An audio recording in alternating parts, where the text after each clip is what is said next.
Welcome to another episode of Canny Conversations podcast. We're in Birmingham at the heart of Birmingham City Centre today on floor number 15 in the lovely offices of Brown Jacobson, an international law firm. And today we've got a very close associate of ourselves, of the Multicultural Apprenticeship and Skills Alliance, somebody that we look up to, somebody that we respect, and absolutely delighted to welcome Mark today. Mark Cameron OBE, welcome to the program. Thank you, Saf. Yeah, looking forward to it. Thank you so much. We're absolutely delighted to have you here, Mark. I want to talk a little bit. I mean, there's lots for us to talk about, and I've already sort of had a bit of a conversation with your good self about some of the work that we've been working on and collaborating on and so forth. We're going to talk a little bit about strategic alliances, collaboration, partnership, because obviously we've been working together for a good few years now. And that partnership goes from strength to strength. We collaborate on so many things. You're here also for the Apprenticeship Branding Conference, which we're having tomorrow, and giving away the time that we're recording this, but that's fine. But we've been collaborating and we work and we will continue to collaborate. So we'll talk a little bit about collaboration. We'll talk about some of the things that we've got in common, which is workforce development, skills, some of the skills gaps, what's going on with UK PLC, some of the challenges in terms of the organizations that are facing, the individuals. There's so many things that we will go into a little bit more detail, but I want to get yourself firstly to do what I would say a little bit of an elevator pitch and talk about the organization that you're proud to be the CEO of, proud to lead. So talk to us first, Mark, if you don't mind, about the 5% Club. And what it does, and we'll take it from there if that's okay. Yeah, no, certainly. So thanks for the opportunity. Great to be here, and just to give it the time away, even more beautiful sunny day in Birmingham. So that's fabulous. So the 5% Club at face value sounds a bit elitist, but we're not. And there's a lot of myth and misconception about the 5% Club, but we exist, and we have existed for 12 years to inspire positive employer action for increased, inclusive and accessible workplace learning opportunity for all. What that means, and this is where the 5% comes in, is our founder, Leo Quinn, who's the group CEO of Balfour Beatty, had a vision that if employers invested at about 5% of the workforce in earn and learn schemes, then as a nation, that might help skills problems, might help unemployment, and help national prosperity. So as the name suggests, we exist to inspire employers to get 5% or above of the workforce in earn and learn schemes, which is apprenticeships, grad schemes, sponsored students, T-level placements, etc. And as they grow the volume of that opportunity they provide to new employees, and more importantly, existing employees, to start to think differently about the talent pools they're accessing in order to do that. And really, it's to get employers not to do what they've always done, but to start to think differently. And let's face it, quite a lot of them are under pressure to do it. So that's the lift pitch, not elitist, all about getting employers to have more workplace learning. And if they do so, improve national prosperity, skills, and employment for all. Okay. So, Mark, everything starts with an idea, everything starts with a conversation, but execution is the main thing. People have ideas, people have a vision. Getting it to work is not easy. So how tell us a little bit about how are you executing this? How does it work? Who else is involved? A little bit about the scale of your organization and the impact, if possible. Yeah, so getting it to work is, as you say, is a challenge. I've been involved in strategy in my former career, and I'm sure we'll explore that later.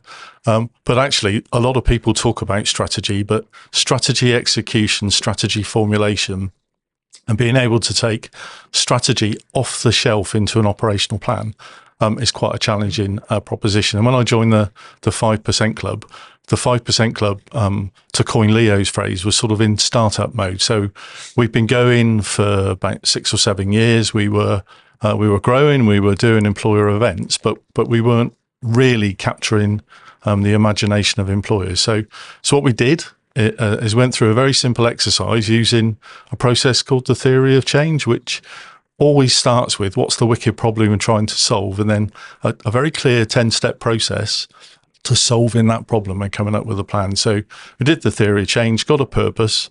From the purpose, worked out exactly what the activities we would do would be, but more importantly, worked on who we needed to act upon in order for us to achieve our purpose. So you talk about, who is it that you work with? Well, we work with our patron members, we work with our partners, we work with employer members who are a massive part of that process.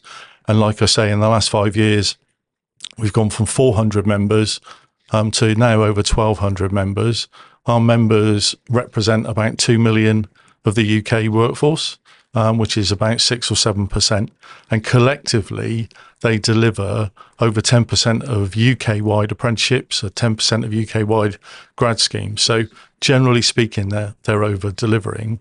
And what we're trying to do is get the debate going about what you can do in order to maximise the opportunities provided from workplace learning. And that's not just about young people transiting from education into the workplace. That's about how we look at the future and how the nature of work is changing as we enter the information age. Okay, there's a lot to dissect there and a lot to sort of get into. So we will talk about that, and you've sort of you've talked a little bit about your background, and I think that's important as well, just to give the audience and a little bit of context in terms of obviously this is a new role. It's a very challenging role. There's a lot to do. It's a big mission. It's a big mission role, but I think it's important also to really understand the personal journey of individuals. A lot of our audience, are career professionals, early year professionals, people who are aspiring in terms of their own career development. We again we often talk about career planning and so forth, and nothing really goes to plan with our ability to adapt and change and so forth. But talk to us in terms of so you've been in this role. Correct me if I'm wrong, and my research is a little bit out, but nearly 5 years now. So you're going to the 5th year now in terms of the role, and obviously it's you're talking to organisations. The organisations are sort of tripled in size, and it's still growing, and you've got a trajectory of growth.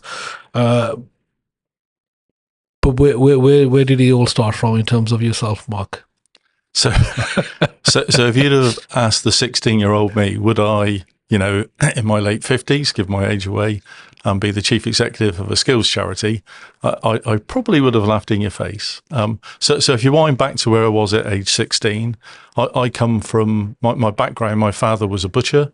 So that allows me to look at social mobility through two lenses. Either I can, say I come from a underprivileged background because my father was a butcher, or I can describe him as a small businessman. So, there's a degree of, what does social mobility mean? Yeah. Particularly when you look at what you did when you were 14. But I come from a small village in Dorset, and I think I was very, very introverted as a child, and certainly as a 16-year-old. So actually joining the military age 16 was quite a big step. Yeah. It was accidental. I think my career advice at school was appalling. I think I entered the military because at school I was very good at maths, very good at physics, very good at chemistry, very good at sciences. So therefore I had to go on and become an engineer. And one of the best ways to do that was in the military, which is where I started. Joined the Royal Navy as what they call an artificer apprentice. So I joined on a 5-year apprenticeship. And actually, that was the making of me, I think. And if I look at my career, it's had a pathway, but there's been a whole bunch of stepping stones. And actually, each of the steps individually has made sense. But the nature of the career has been, I suppose, what they call nowadays a squiggly career. It's not followed a linear pathway. So I trained, very fortunate to do a full apprenticeship in the Royal Navy because I was quite good as an apprentice.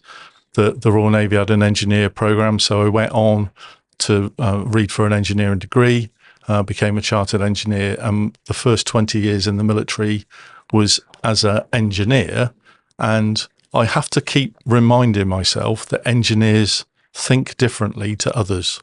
So for me, I'm driven by data. What's the information say? Where do we go? I recognise that's quite an engineering trait, and also engineers are quite driven to make things work and take a systems view. So the natural progression was engineering was quite hard. It gets more and more tricky the more senior you go. I wasn't that interested in program management, so I thought I'd just do a complete flip and moved into HR, which in the military is a straightforward process. Because HR is all about flow. It's a bit like plumbing. There's an inflow, a through flow, and an outflow in the military. And therefore, the engineering mindset lends itself to that strategic workforce planning and those approaches in the military. Did a full nearly 40 years in the military. Ended up, at a level that I wouldn't have thought I'd have ever ended up. So I ended up as a Commodore in the Royal Navy, left, and then moved into a charity, and it's been fabulous. Okay. What a great next step. Okay. Talk about the transition then from a military background. Obviously you're a senior leader within the military, and what that transition from military life to civilian life, or whatever you want to call it, the outside world, the real world, if I call it that, if I may. Talk to us about the transition, the preparation involved, and the mindset in terms of that, and how did that work for you? So I think, people look at a military career and they think you were in the military for nearly 40 years. What they don't see is in the military, you rarely do a job for more than 2 years. So every 2 years, you're always transitioning. Okay. And you spoke earlier a bit about talent management. You're very, very much talent managed or career managed, so that you're on a guided pathway to take you where you can go. Okay. When I left the military, I had to lose a lot of jargon. I had to work a lot quicker because being a public servant, the pace of things can be quite slow in terms of process you fight through. And going from quite an entrenched bureaucracy to a very small organisation, I realised I could do a hell of a lot more than what I was used to being able to do, and do it a lot more quickly. Okay. Was there any support, Mark, in terms of that transition? I mean, obviously you've got the 2 years and so forth and whatever, and you're adaptable as an individual, but as an institution, is there support given in terms of that transition? Is it a bit of a shock? Yeah, I think that there's some fabulous support, and as long as you've done enough service, there's a mechanism to support you leave the military, identify the skills you've got, identify where you can go, and that support lasts for up to 5 years after you've left in terms of training and development programs. And there's a lot of parallels with other industries. And certainly when I was in the MOD looking at policy, we were having lots of discussions with the Football Association, because most people don't make it as a professional footballer. Their hopes and dreams are shattered on that journey, and they have to transition into other walks of life. So the parallels between leaving the army at a junior level, at an early level, because most people in the army only sort of serve from 4 to 7 years, were being picked up by people like the Football Association. But similarly, you see law firms and accountancy firms look at how senior partners resettle, because you're moving from a safe structure that you've always known into a different space. And that can be traumatic for some. And not everybody can see the opportunity. It's all threat. Okay.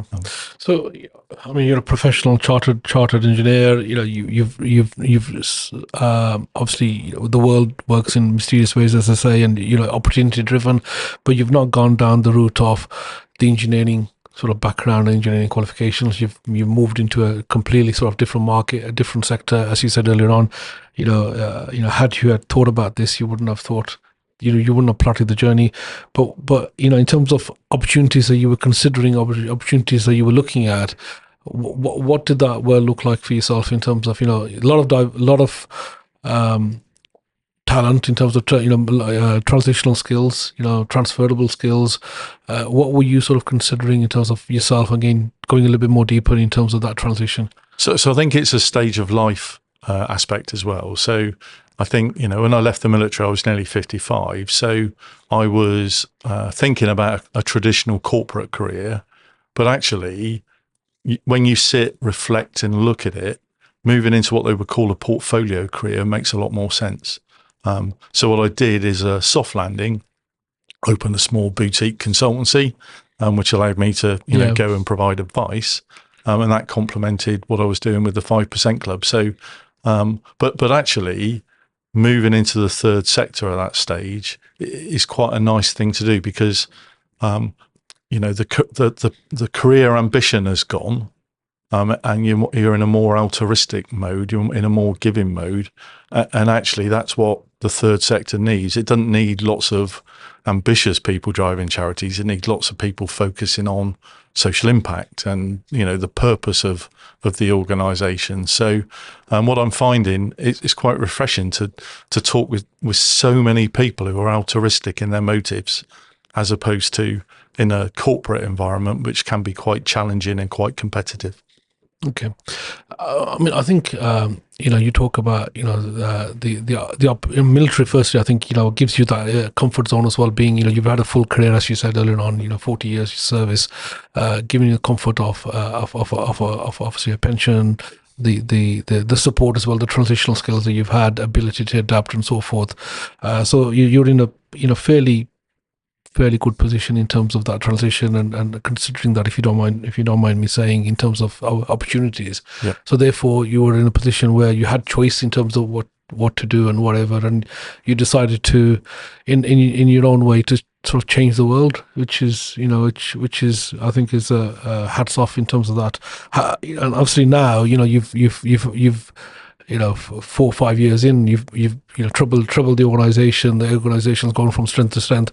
In our world, it's a very well recognized name. It's a brand itself in terms of the entity itself. But it's not just about the entity. It's about the collaboration of people that are working with the organization, and it's also the partnerships as well. So talk to us a little bit about, if you can, in terms of how do you make it work. So you talked about strategy, and I made a note of that because that's for me is a lesson today in terms of your whole theory of change and so forth. So talk to us about how have you been able to make it work in terms of the organization. So strategy and purpose is the key. I think there's some great videos, and one that always lands with me is a video online on YouTube about a team of 3 professional footballers who took on a team of 200 5-year-olds playing football. And from that comes the swarm ball phenomenon. So if you take a load of 5-year-olds, put a football on a pitch, they all chase the ball. So this video is quite compelling in that there's a ball, there's 200 young children chasing the ball, and there's 3 professional footballers knowing exactly what their purpose in the team is, passing the ball between each other. Okay. So I need to look that up. It's absolutely fascinating, and I can remember I forget the name of the consultancy company, it might have been Accenture, talk about this swarm ball phenomenon. And that's what I observe quite a lot of the time is people start to worry about everything that's going on, and they become completely overwhelmed, saturated with information, and don't know what to do. Whereas in the 5% Club, we're very, very focused on what we call our swim lane. So we've defined exactly what it is we do, and most importantly, what we don't do. Okay. And therefore, what that allows us to do is then pick partners that can complement what we do. So, it's great, to be talking to yourself, Saf, and Multicultural Skills and Apprenticeship Alliance, for instance. We're incredibly complementary in what we do, but we do different things. So when it comes to, real understanding of how you have inclusive apprenticeship offerings, hand off to people who know, as opposed to try and do that. Our job is to encourage employers to think differently about how they invest, in their training and the development of their people working with others. And if you're not careful, what I've seen is quite a lot of people spend quite a lot of time worrying about everything else that's going on, as opposed to sitting in their swim lane, working out exactly what they're supposed to do and then doing it well. Okay. And that collaboration to me is incredibly important. And the reason for that is in the third sector, there can be competition, particularly because of grant funding. And, for anyone in the third sector knows those who are reliant on grants, it's an incredibly competitive market at the moment. But actually, if you start to collaborate, that's where you really make the difference. Okay. And we're doing a lot of alliancing, which helps us do just that. Okay. So, Mark, who else is involved with the 5% Club? So you're the what I would call the head honcho. You're the CEO. You're the person driving it, and you're often the person representing the organisation at sort of functions and awards and networking events and sort of the whole collaboration and so forth. So you are the face of the organisation that we know of. So as soon as we think 5%, I automatically think of yourself, Mark. But who else is involved in the organisation? You mentioned obviously the founder and so forth, but talk to us a little bit about the team. So the team is in fact incredibly small. So it's a member organisation with 1,200 members, 2.5 members of staff, one of whom seconded, and I'm the half member of staff. So I'm really good value for money because I'm paid for 3 days a week. Whether I work 3 days a week or not is a separate matter. You live and breathe. So as far as we're concerned, you live and breathe the organisation, and you're on standby. You're definitely value for money. There's no doubt about that. Then we've got our founder, Leo Quinn. And Leo's been passionate about skills right from the outset. We've got our patron members, Accuracy, BPP, Balfour BT, MBDA, Lockheed Martin, Leonardo, Kinetic, and WSP. And they help us with strategic leadership and business insight. And they form our business council. And then we've got a advisory council made up of our fellows who are people selected based on what they've done for the 5% Club, or more importantly, for their expertise within the skills sector. And then we've got a whole bunch of people we work with, ranging from partners like Multicultural Apprenticeship Alliance and sponsors such as OU, City and Guild. So we've got all of these various networks that we work with. But what we're finding in the modern age is you don't need to necessarily throw lots of people at the subject because, AI, etc., can really help you out as well. So you lean machine, sort of lean, agile, responsive type organisation, well connected, and again, it's about the impact, isn't it? It's about the results. Yes. So you talked about public sector earlier on. So can be sometimes a little bit slow, lethargic. Takes a little more time. You've adopted a sort of a lean, agile type, responsive type. And the public sector is slow for obvious reasons because it's public money, and spending public money is quite a challenge and quite controlled. Okay. But actually, when you've got some more freedoms, you can get quite a lot done if you can spot an opportunity and react quickly. Okay.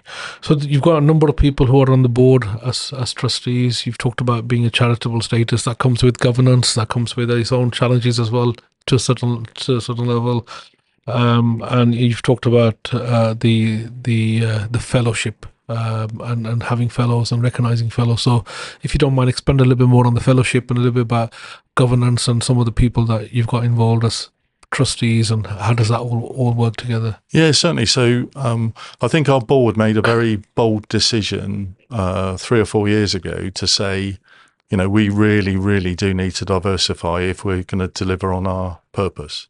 And through some really proactive activity, our board is now incredibly diverse. So it's led by Özlem Gündüz Robinson, who's an investment banker, works for Lloyds, but she also works as a trustee of Earthwatch UK, and very, very passionate about skills. And board members, we've got a broad range. Charlene Seyo, who's looking at a whole bunch of things, but is linked to the diversity project, which looks at diversity within financial services sector.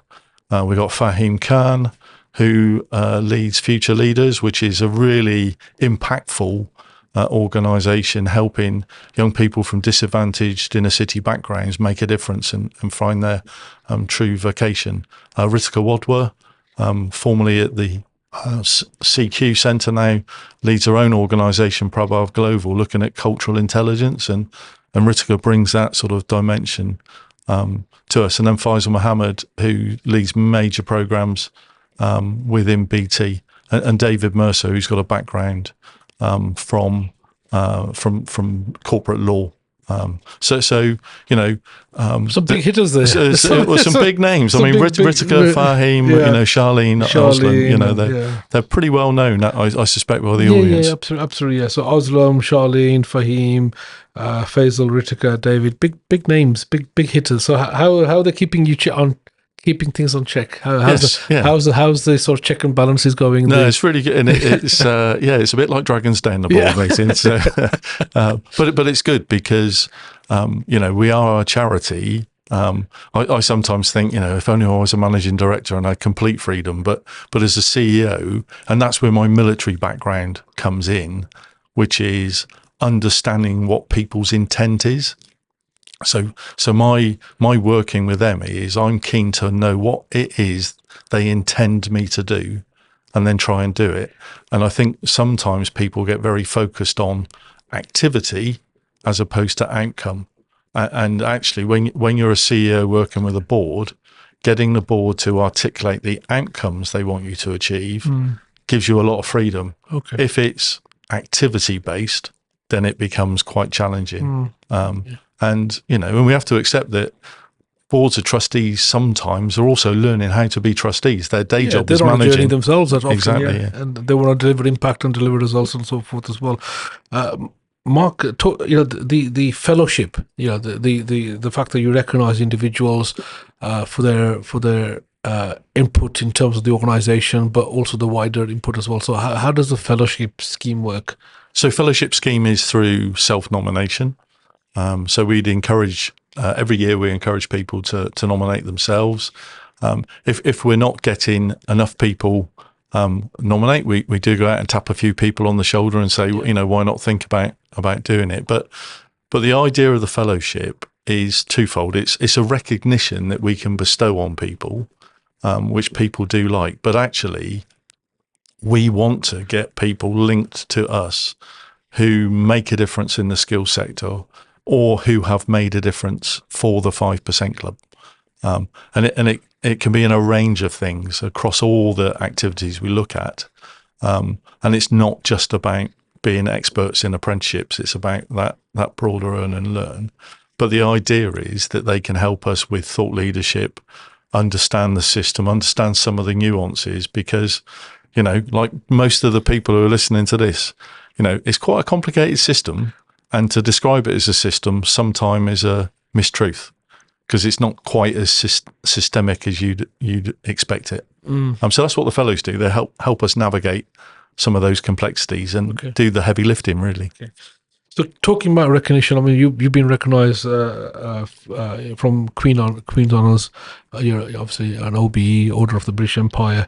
How does that come about? Obviously it's a big, it's a big accolade. That is a big, it's aspirational. So if you don't mind, share the journey of the OBE.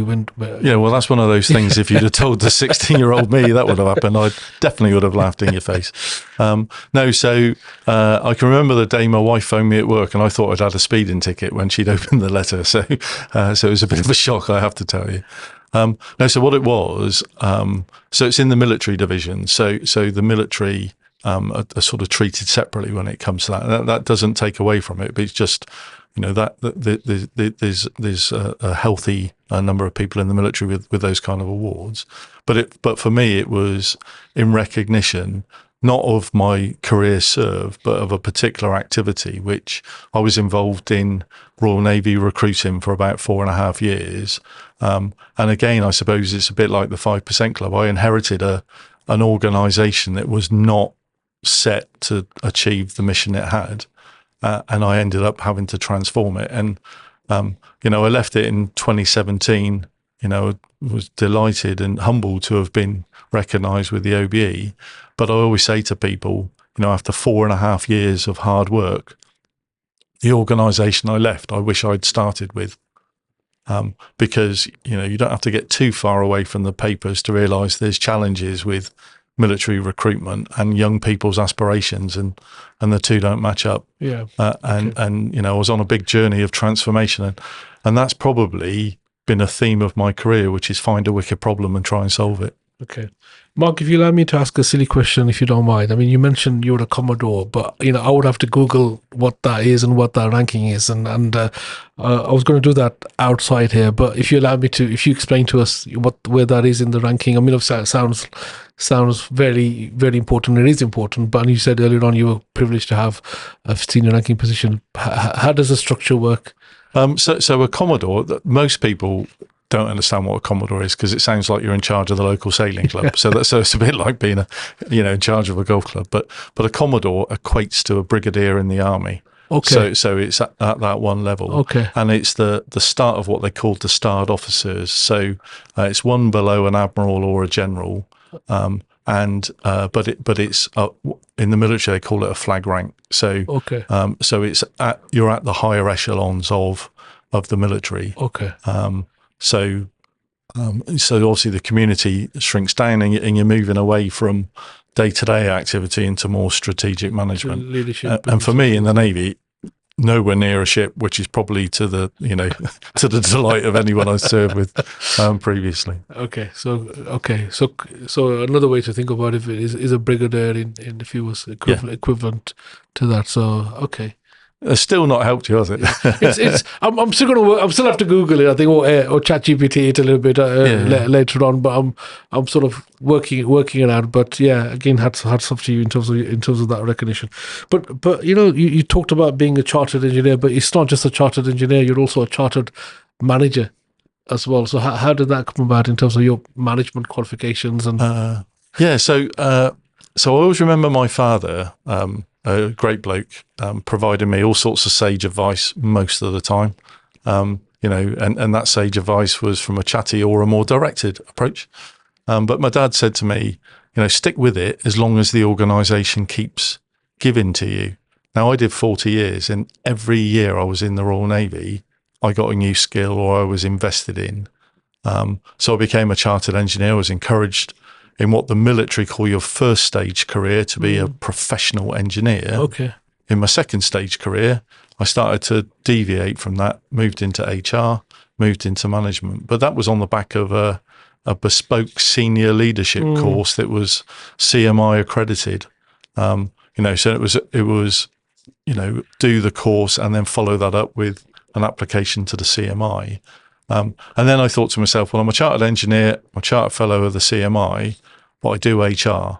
I really should get myself accredited in that space. I became a chartered fellow of the CIPD through the experiential assessment process. So, and actually the one that I lean on most heavily probably nowadays is CIPD.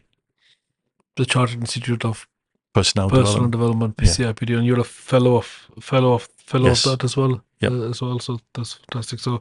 So again, your work is in sort of people, HR, and so forth. And you talked about obviously you've been recognised in terms of the recruitment within the Navy.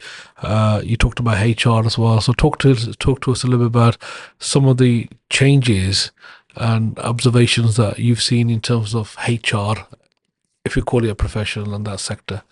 Yeah, so HR is quite interesting. Yeah, and I think, and sometimes rightly so, and I'm probably blaspheming, but I think sometimes HR is confused with incredibly tactical activity. Okay. Employee relations. Yeah. Should we have multi-sex toilets? Lots and lots of important decisions, but sometimes can be quite tactical. Then there's pay negotiation, etc. Yeah. The bit that I'm most focused on in HR, which I think is a bit of a blind spot sometimes, is strategic HR. And it's where HR in the business starts to demonstrate to the fellow professions, be that finance, commercial, HR's function in making a difference. Because let's face it, in most people, it's the people, in most organisations, it's the people that are earning the money. It's the people who are making a difference. So there's got to be that strategic HR function. And I think these days that has to link in with the ESG agenda. So, there's usually now a director of ESG. People are very focused on the environmental and the governance agenda. But the social impact sometimes is like a dirty word. And actually, I think shrewd companies are starting to realise if you're pretty good at social impact, you can monetize that. You know, you've got good employer engagement, you've got good employer branding, you get the best talent. And actually having a strong brand and being good at social impact can help the bottom line. And increasingly, we're starting to see companies be able to codify social impact in terms of money saved or money made. So for me, it's about strategic HR, and then more importantly, in the space I'm in, looking at that strategic workforce planning, understanding workforce demographics, how you need to change it, what the future looks like. And I suppose I was very blessed in the military. The military can take a 10, 20, 30, 40-year view. In industry, that's really hard because you don't know if as an organisation you'll survive in the next 18 months. So why are you planning for 10 years' time? But unless you start to plan for 10 years' time, you'll have a talent gap. And that's where a lot of companies are. You know, they've got a lot of young people trying to join them. They've got an aging workforce, but they got a squeezed middle, and they're really struggling to work out how to, you know, fill that mid-seniority level in their organisations with the right people. Okay. You talked earlier on about careers advice and career planning, and the fact that, you know, you've had awful sort of careers advice right at the beginning of your career. And obviously this is something that you now live and breathe. You talk about that and so forth, and early year careers, and all these organizations have got these titles in terms of planning, workforce planning, and talent management, and pipeline, you know, staffing pipeline, and succession planning, and so forth. So just as a broader question, just comment on the whole career planning, workforce planning, talent management. Where's your views on that? You know, so I think as a nation, I think as a discipline, I think it's really badly done. And the reason I say that is, if you take 3 years ago, and I won't say today, I'll stick with 3, and I'll come back to the reason why. I'll probably forget that I'm coming back, but I'll try that. Yeah. 3 years ago, we had a fairly static skills taxonomy. So apart from a bit of a foray into cyber and cyber security, most jobs would be recognised by people who left the workforce 30 years ago. So highly predictable, highly understood, highly rational set of careers. So you can provide career advice based on the fact that there'll be an HGV driver, or you'll need an accountant, or you'll need an X, Y, or Z. So fairly static. So very, very static, you know, not very agile. Then in November 2023, so, you know, not that long ago, this bizarre thing called ChatGPT just popped up. And everyone's going, what on earth is that all about? And I'm thinking, well, it doesn't make any sense, don't understand it. Then all of a sudden, the information age was with us. It wasn't a thing that was going to happen in the future. It's here. And now all of a sudden, the skills taxonomy is not fixed. And you can't plan with any certainty that in 5 years' time, there'll be an HGV driver, or there'll be an accountant, or there'll be a lawyer. You know, and I know you're talking to others about the various professions. Yeah. So AI and automation, but mostly AI, is a massive disruptor. So what that means is companies are starting to think differently about workforce planning, which is not about senior accountants, but what skills do I need in the workforce, and which of those skills will endure? Digital skills, numeracy, literacy, leadership, supervision, you know, good communication skills. And therefore people are starting to define themselves in those ways, but people are starting to workforce plan against that. And that's where earning and learning comes in, workplace learning, because, you know, I think it was called lifelong skills or soft skills. Nowadays it's transferable skills, but you can take someone with some really developed management skills, update them with a reskill or an upskill, probably through an apprenticeship, and they can become a fantastic prompt engineer or whatever the next new fad and job will be. But that's where we are as a nation. We haven't been able to respond against the static environment. Now it's just about to become incredibly dynamic. That presents a whole world of challenge for a lot of people. Okay.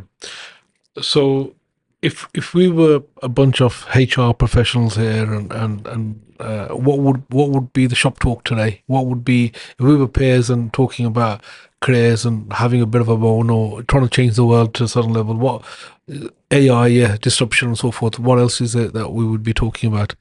So employee relations, I think the big thing that is massively unsettled the HR profession is what's going on in America, and some of the quite sinister undertones from the attack on DE&I that's going on in America, and the implications that can have, and how the corporate world is starting to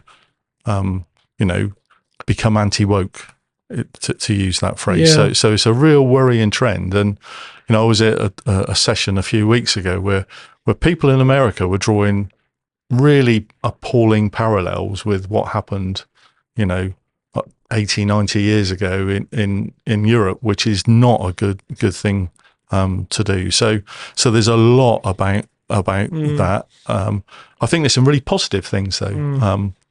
So people actually going, we've talked and I've seen this with the diversity project, so financial services, they're doing a piece of work with London School of Economics to determine whether diversity makes better asset managers, and actually trying to work it through to see if there's an actual business case beyond intuitively it feels good to here's empirical evidence that this is true.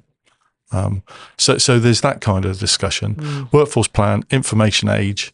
I think people are very, very worried about today's problem, not tomorrow's. And there's a massive shortage of skills in the UK anyway. And that whole debate about grow your own or, look overseas to solve the problem is a big debate. Construction, Eastern Europeans repatriating, lack of skilled workforce. Can we grow enough builders in the UK, or do we need a different approach? So, at that strategic level, and then of course there's talk about unisex toilets, which will endure, I'm sure.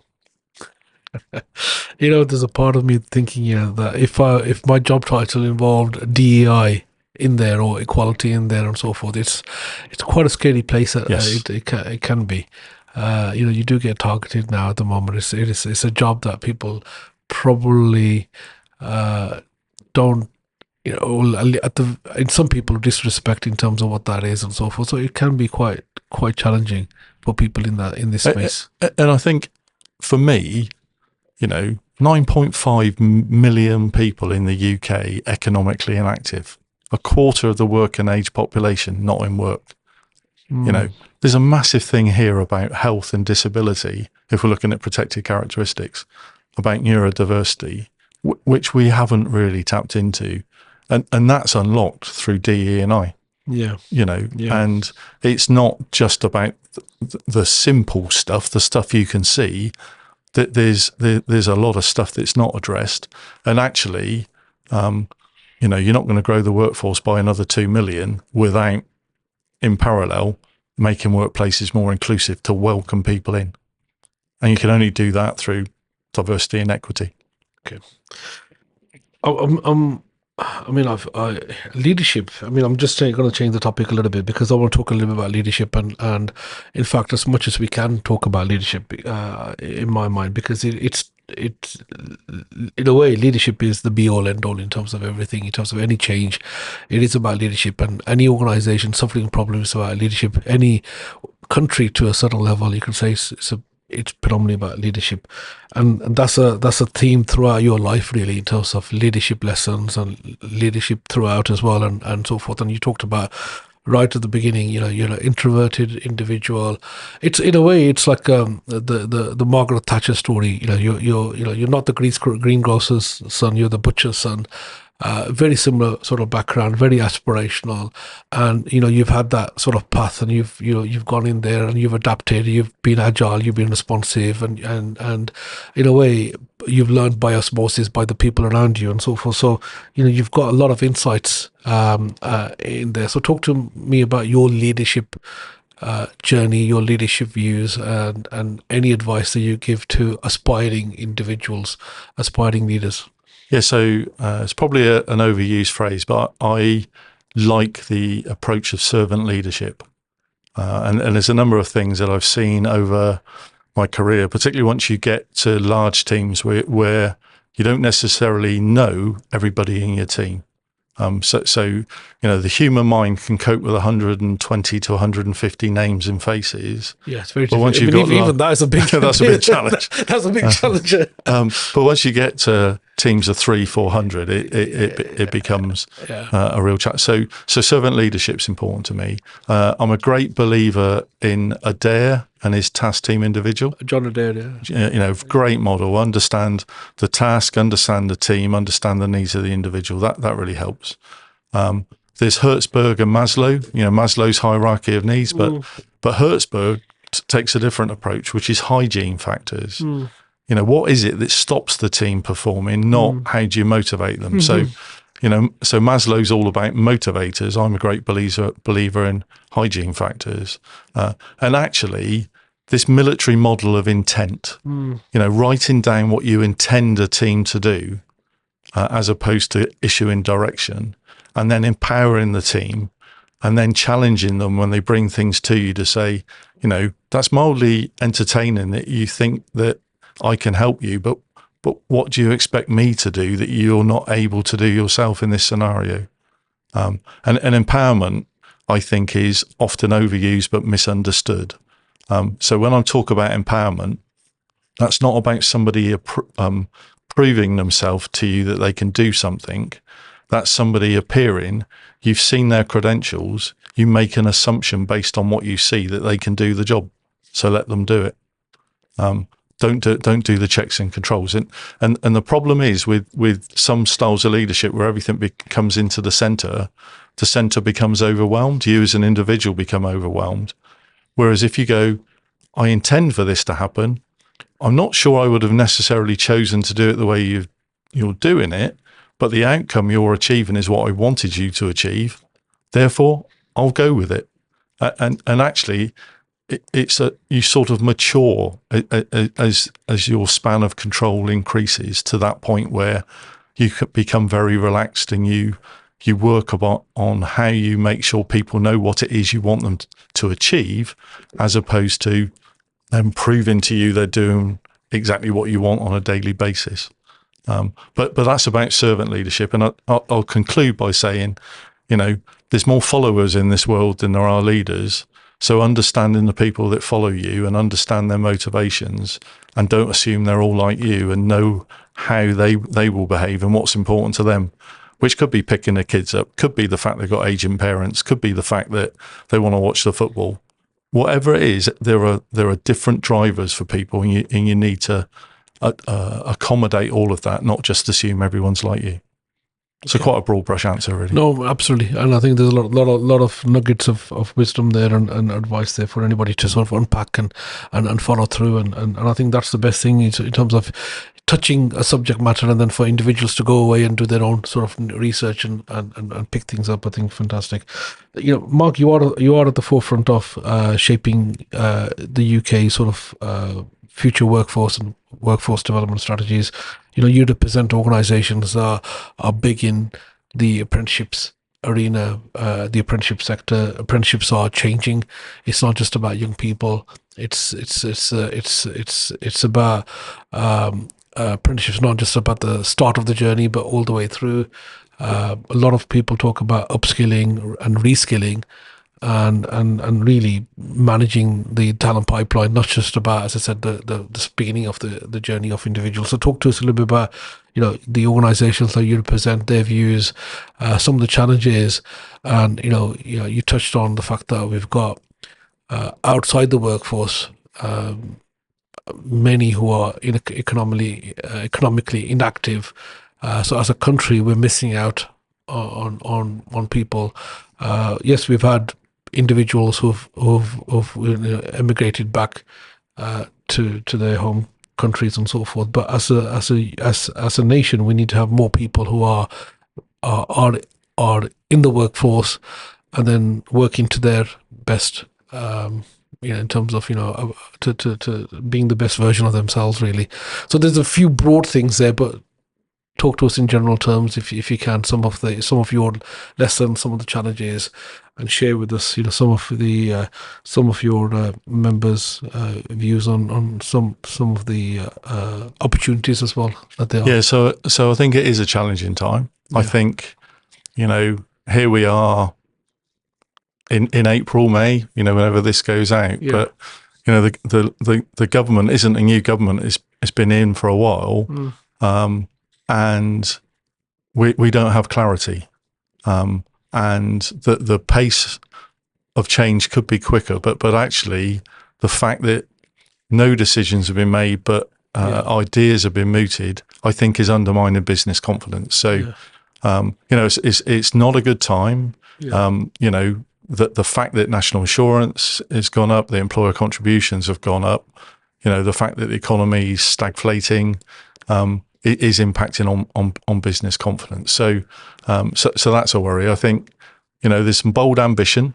So to get to 80% employment means 2 million more people in employment, where today there's only 800,000 vacancies.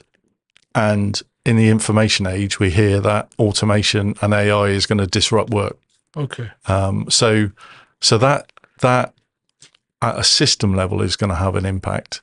I think I'm concerned by the tilt, and it would have been pivot a few weeks ago, but everyone's talking about tilts, the tilt to young people. And it is an absolute disaster that 1 million people, young people under the age of 25, are not in employment, education or training. But I'm concerned that stopping level 7 apprenticeships or level 6 apprenticeships, the only thing that'll happen is fewer people will be doing those apprenticeships. You don't magically squeeze the balloon and a load of young people get job opportunities, because there's no direct link between level 2 apprenticeships and level 7. And the worry in there, of course, is that actually lots of young people do level 7 apprenticeships, and it's a great route for social mobility. So there is a worrying trend. I think the nature of that debate becomes very introspective, and then everyone talks about the growth and skills levy, how much money is paid into treasury versus how much money comes out. But let's face it, if it's 2.7 billion or 4 billion, if all that were invested in apprenticeships, it wouldn't solve the UK skills problem. So where I see where we should be is, let's just assume the apprenticeship levy or the growth and skills levy is all spent. What next? And the danger is, with the apprenticeship levy or the growth and skills levy, employers' investment in workplace training has generally reduced over time. And we've got to understand the reasons for that and what's needed. And there seems to be a problem sometimes that people assume someone else is going to skill a person. And therefore, we haven't quite got the balance right between investment in workplace learning and that part of the workforce plan that says go and get a skilled hire. Because if you're only focused on skilled hires, the only thing you'll have is wage inflation if those skills are in short supply. So that's my point about the system. There is a system. It's not particularly joined up, and certain aspects of it and some of the decisions don't always make sense. Okay. But I think employers, if you go to an employer, most of them go, it's really interesting, this tilt to young people, but I don't have a problem with young people. I put an advert out there and I'm inundated. I get 10 times the applicants I need. My problem is with the middle-aged workforce that aren't there with the skills I need. So the nation and educators have a problem that is a high level of need, but is that really the business problem? And will addressing the NEAT issue of help business? Well, probably not, because you have to unpack what a NEAT is, because the way it's described as if a NEAT, there's 1 million NEATs and they all look the same. Well, there's economically inactive and there's unemployed, and there's reasons for economic inactivity like health or care and responsibilities. And there's reason for unemployment like disengaged from education or don't have the skills or qualifications or bias or, so it's a complicated picture. So therefore just saying, a youth guarantee will solve it. Well, which part of that population does it solve it for? So, even at that seemingly simple level, it's a level of complication. I'm not sure everyone is really unpacked. And, my problem is that engineer in me wants to get the data, go through the spreadsheets and say, what does a segmented NEAT population look like? What are the solutions for each of the portions? And does a youth guarantee help all of them, or just probably about 100 and 150,000 of the million? Because you've got caring responsibilities. A youth guarantee doesn't help you unless someone can take the caring load off you, or if you're in ill health or with disability, unless you can, have the appropriate adjustments made in the workplace, a youth guarantee won't help you. So it gets quite complicated. So I think it's a complicated issue. I think the employer perspective is often tabled, but sometimes misrepresented, and we're in danger of the tilt to young people being dominant, when actually it's got to be balanced with some of those other views. Okay. There's a lot there to unpack as well, and a lot there for anybody to sort of take away as well. But again, the key thing is a broad brush approach, a generalized approach often doesn't work. You've got to really deep dive often, the microscope perspective of looking into the detail, and it's always in the detail, isn't it? It's always in the small Absolutely. print and so forth. And as you said, that's where your sort of data analytical mind comes in, and the way you've summarized it is probably one of the best summaries that I've had in a clear-cut answer in terms of the problem, our current thinking, and why it doesn't apply. So I think absolutely. I think that's another takeaway from myself as well. So if young people issue is slightly over publicized in terms of that's not just a solution. It's not the answer really. It's looking at it in the broad spectrum of the people that we have got. There's many people who are probably not contributing to the economy as much as they can because of opportunities, or because they're not highlighted. It's not great PR for the government, or whatever the case is. People used to talk about over 50s.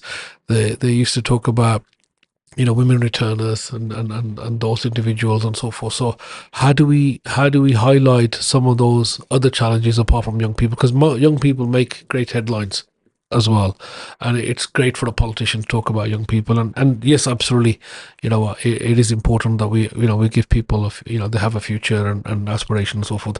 But that's not the only issue that we have. There are other issues. Probably then it's not the same level of headline news. So how do we firstly highlight those, and secondly, how do we deal with those issues? So I'll go back to my sort of view that people aren't operating or thinking about the world we're in. They're thinking about the world we were in. Yeah. And I think as a nation, I've got a great phrase which I use all the time. My team get bored with it. We're a great nation of problem admirers. So we love a good problem, and we admire a good problem. We just admire a good problem, and then we'll get a study and we'll study the problem and we'll admire it some more. But we're not overly great at solving the problem. So I think the issue is, if you put yourself in yesterday's workforce model, then young people not getting jobs is of paramount importance, because if you don't transition effectively from education into work, then what are you going to do for the next 50 years? But of course, the model that underpins that is you leave education, be that at 16 or 23 post-masters, you go into work. When you enter the workplace, there's a period of orientation and training, and then you go and do that job for the next 50 years. So you'll be an engineer and a chartered engineer, then a professional engineer, and blah, and you'll carry on down these linear paths that we all know, except, of course, in the information age, everything goes up in the air, and the linearity and function we're used to doesn't exist. So it's an absolute travesty that so many young people don't enter the workforce, but the nature of that work changes. The new skill focus of the old system has to be balanced with the reskill upskill model of the new system, and the notion of, I call it the sheep dip, where you enter the workplace, you're sheep dipped in a skill and you do it for 50 years, you get your carriage clock and leave, has gone. You'll retrain 5, 6, 7 times across a career. And therefore, how in that opportunity can you start to think about accessing those other talent pools, be that career changers, be that people returning from caring responsibilities, and that can be all kinds of caring, being that a sick relative, be that a young child. There's lots of people who take a break, they come back. There's ex-offenders, there's people who leave the military. There's a whole bunch of different talent pools and people out there that can be looked at in a different way. And then if you look at the economically inactive, there's about 3 million of those who are economically inactive who, if the conditions were right, would love to go to work but can't. So how do we start to unpack those and get them back in the workplace? And we need to have a grown-up discussion about immigration, because, there's a real simplicity of an argument that people who cross the channel on boats steal jobs, and people don't look at the data. Most of the jobs done by immigrants, they're South Africans, Australians and New Zealanders moving into the healthcare sector, which is what we want people to do. There's lots of people from an Asian background coming across, in Philippines, coming across into our social care setting. That's what we want. Are there enough people in the UK who want to do social care, or do we go elsewhere, go to the marketplace and exploit global talent to help solve some of our problems? And we've got this obsession with numbers that may or may not be right. So in that new system where Skills England works with the Migration Advisory Council to work at, can the UK organically solve a skills problem, or should we look to a migration solution? If it worked properly, would be a great approach. But it's a challenging area to look at. I don't know if that answered the question. Absolutely. Mark, every time you answer these things, I'm sort of thinking about some of the challenges and sort of thinking, I need to really, the way you've actually portrayed and just explained that, it's just very simplified and actually on the ball. Initially when when I was looking at obviously 5%, when it came on my radar, which is probably about a year and a half, I think, something along those lines, and there was a bit of a misunderstanding in terms of what does he do. And you said right at the beginning, we're not elitist. This is what it is. It's about earn and learn, and this is what it is. And learning and development is a key part of it. Workforce development is a key part of it. And the government often listens to what they think is voice of industry. And there's many organizations many organizations claiming to be the voice of industry. And what you've just said, I think, is what I would call the voice of employers out there, the voice of industry. Straightforward talking, straightforward in terms of what the likely solution is. Yeah, and also from a unbiased, pragmatic perspective, I think, which is what it is. It's not political. Absolutely. It's pragmatic. It's unbiased. It's about looking at the facts. It's looking at the data. It's not jumping to conclusions. It's not just sound bites. And I think that's what I'm picking up from you. So when you're talking, I'm sort of going in and saying, that's a great way to explain something. It's not PR. It's actually direct talking. And I think there's not much of that happens. Actually. No, exactly. Yeah, and I find it a confused picture. Yeah, it took me 18 months probably to understand the apprenticeship levy, because that was full of obfuscation and all sorts of myths and urban mysteries. I think that's what happens. Is we overcomplicate, and I think there's a thing about simplifying things. And if there's a skill in terms of if you're having to overcomplicate it, you probably don't understand it yourself, and you don't understand the issue.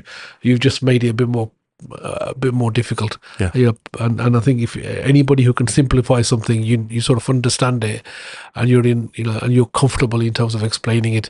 And I think that's a great skill to have, I think, and there's not many people who do that. I've come across, again, I'm going off a little bit of tangent, but I think I want to share this with you, if I may, Mark. I've got a lot of people who sort of who talk a lot but don't say much. Yeah. So, they and you think, okay, what was the point of that? What's been said? And it's sometimes quite difficult to dissect that. Mark, anything else on that? Because I want to ask you a couple of things about the employer audit scheme. Yeah, that'd be great. Which I think is good. I want to talk to you a little bit about the future the what does that look like for your organization, for yourself as well, because you've been on a massive lifelong journey as well, and you know, you're even though you're part-time, you're doing more than full-time hours, and you've got a lot on your shoulders. And I know they're broad shoulders, but you got a lot on there. And generally, you've in a way, I want to try and summarize some of the points as well, some real takeaways as well. So if you're okay, we can talk a little bit about this employer audit scheme, which I find fascinating. So talk to us about that if you can. Yeah. So the 5% Club membership is 1,200 companies. There's 650 SMEs and there's 450 large organisations. And what we find is larger organisations generally want more from a membership organisation than SMEs. And we're incredibly relaxed with the SME journey, for instance, where just joining the 5% Club, connecting up with others, having a discussion, and just using the badge to say, we're a member of the 5% Club, is probably enough for an SME. Yeah. You know, that they haven't got the time or the resource to invest more broadly. And therefore we look to activate our membership. So, you know, we're very keen. We're a charity. There's no cost to join. I'll just get that plug in. I haven't done many plugs, but I'll get that plug in. There's no cost to join us. And we run a number of good practice events where we connect people up. You mentioned the employer audit. The second day in our approach is a credit. So we want to close loop manage the pledge people make. So on joining the 5% Club, organisations pledge to have 5% of the workforce in Earn and Learn within 5 years of joining. And the accredited membership, which is bronze, silver, gold or platinum, is a great and cost-effective way to measure against that commitment and reward that with a badge. And like I say, bronze, silver, gold or platinum. Unlike other schemes, the badge bit, we get out the way right at the outset. So it's not all about a badge. The badge is incredibly powerful for employee engagement, employer branding, and social impact. And lots of organisations use our credential alongside similar organisations who offer similar schemes to demonstrate social impact. And we're not precious about that. I think that's great. But what we want organisations to do is learn from the experience. So, you know, what is it about their diversity and inclusion they could improve? For instance, 50% of the organisations that go through the audit process can't readily put their hands on that data. So there's a learning point in itself that, you know, 50% of organisations can, but when they go back to their organisations when they're under pressure, they can also cite that 50% of organisations don't. So they're not alone. And they can learn from those companies that do, or where it comes to quality or breadth of schemes. So there's an accreditation process. We then go into an assurance process where we do offer a consultancy service, which we're just launching, where we want to be assured that organisations are learning from the process, drawing insights and taking action. So in the 1,200 members we've got, last year we had 230 organisations go through the process, which is great. We're running it. This is our 5th year. We've got 5 years of longitudinal research, and it throws up some interesting points in that people don't necessarily always see. And the worrying trend for me is not about apprenticeships. It's the fact that all those young people who go to university, the volume of graduate schemes being offered is reducing. And we've seen a 15% year-on-year reduction in the number of grad schemes being offered, which starts to draw into question that university pathway as a way into work, you know, and that's a healthy debate when we're talking pathways. Is it the apprenticeship pathway, the university pathway? Start with an apprenticeship, go the university route. So it's useful for people to understand where those opportunities are. And, you know, the fact that 400,000 undergraduates will graduate and there's only about 200,000 identifiable graduate scheme places being offered in the UK is a bit of a worry, because these guys have got a significant volume of debt, you know, and they were enticed into it on the fact they would get, you know, better employment. So anyway, that's the audit process. incredibly cost effective. Done it below cost for SMEs, and it costs for large companies, because we're a charity. We don't need to make money out of it. Okay. So, I mean, I've got some quotations here in terms of, there's a fair amount of your members actually, going through this scheme. Maybe the figures are slightly different, but I've got 20% Yes. potentially that are going through the scheme. So obviously they see value in that. They see, an element of self-reflection as well. And it's not just about, as you said, it's not about the badge. The badge is the start of the journey. It's not about the badge, but it's about real impactful change. Like you said earlier on, it's about actually the outcome, the results. Is not just about the and there's a suite of credentials that employers use. There's investors in people. There's a whole bunch of different credentials that underline you as and of course, being a member of the Multicultural Skills and Apprenticeship Alliance, one of those credentials that we must champion in this one as well. Thank you for that, Mark. Really, really appreciate that.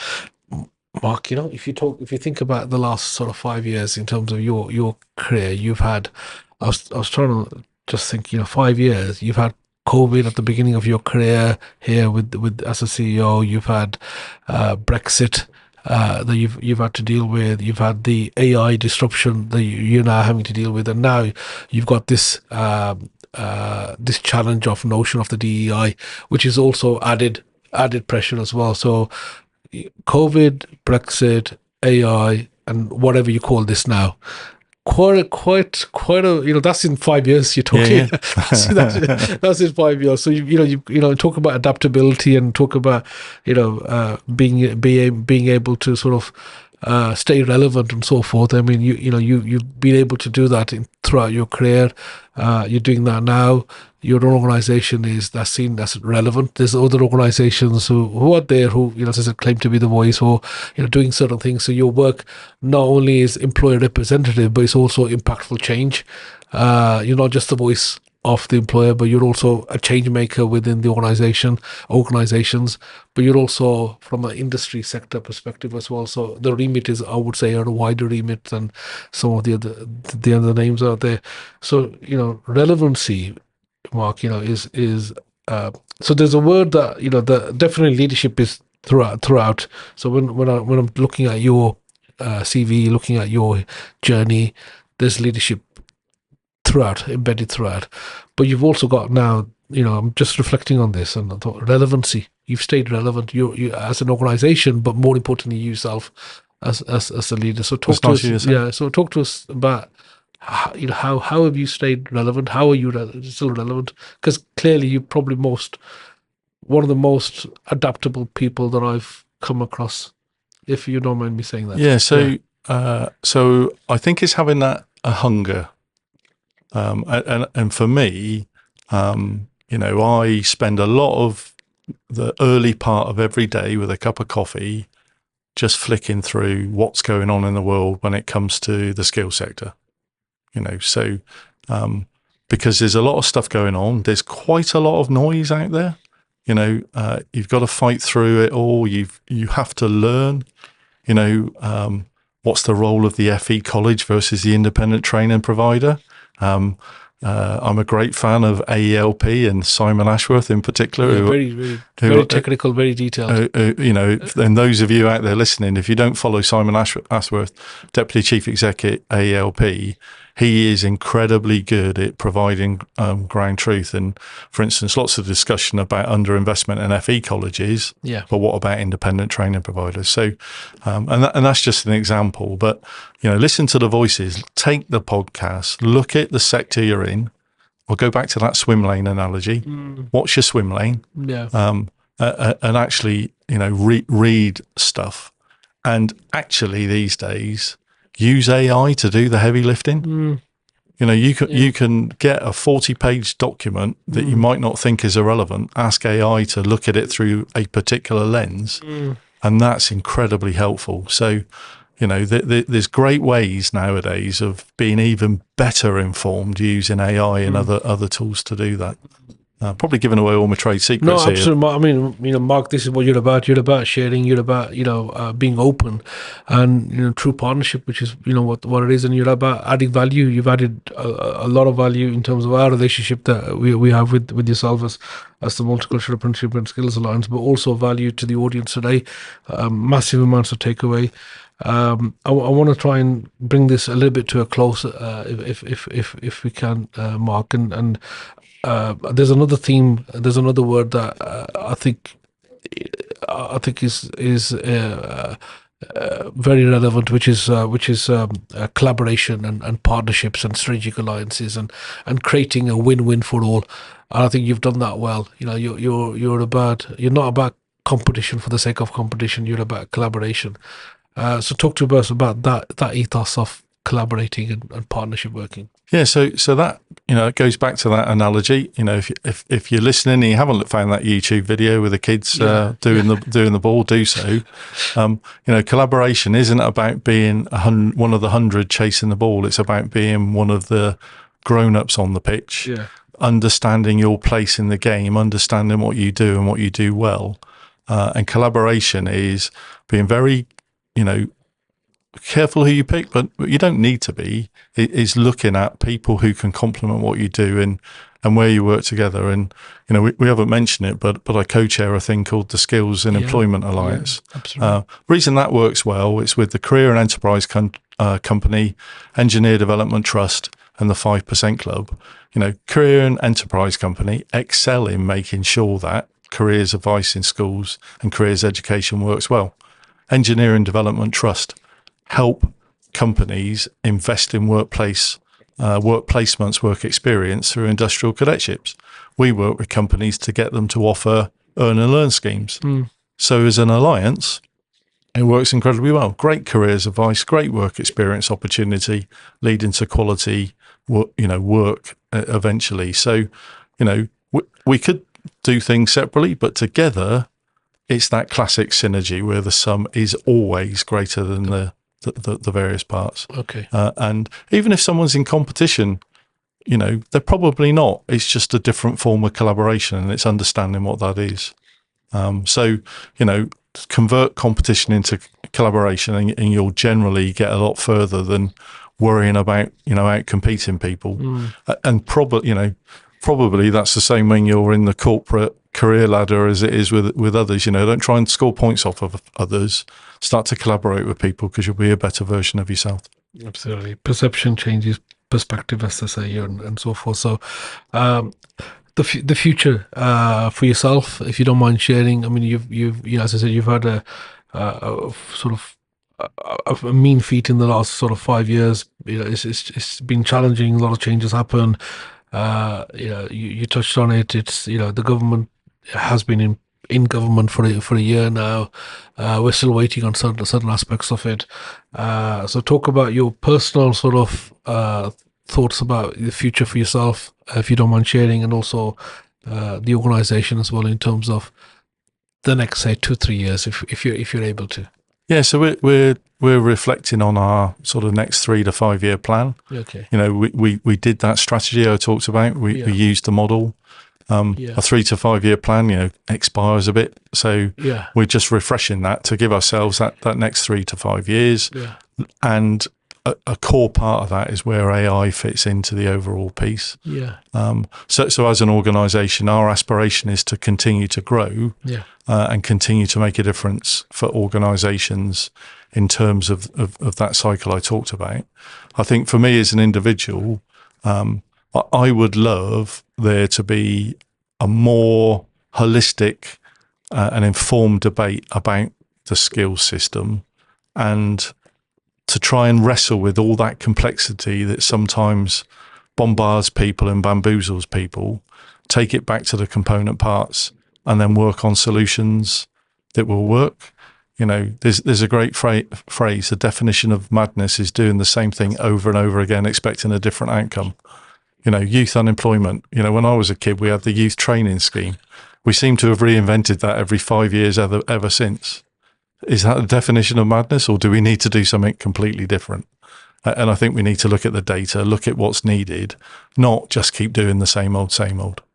And I would love to be part of that debate. It's great working with you guys at the Multicultural Apprenticeship and Skills Alliance, working with our other partners, because actually, there's some great people with great intent working brilliantly together to try and bring that clarity, because in a way that's our job, isn't it, is to interpret the complexity and make it simple. Absolutely, Mark. Thank you so much for sharing your work with us, your journey, your insights and your expertise. It's been fascinating to learn about some of the things that I did. As I said, I'm still having to. I will Google Commodore professionals in terms of what that ranking is. I'll Google quite a few things. I've got about 6-7 things I'm gonna look at. So from my perspective, it's been definitely very insightful. And it's been an honor to have you here.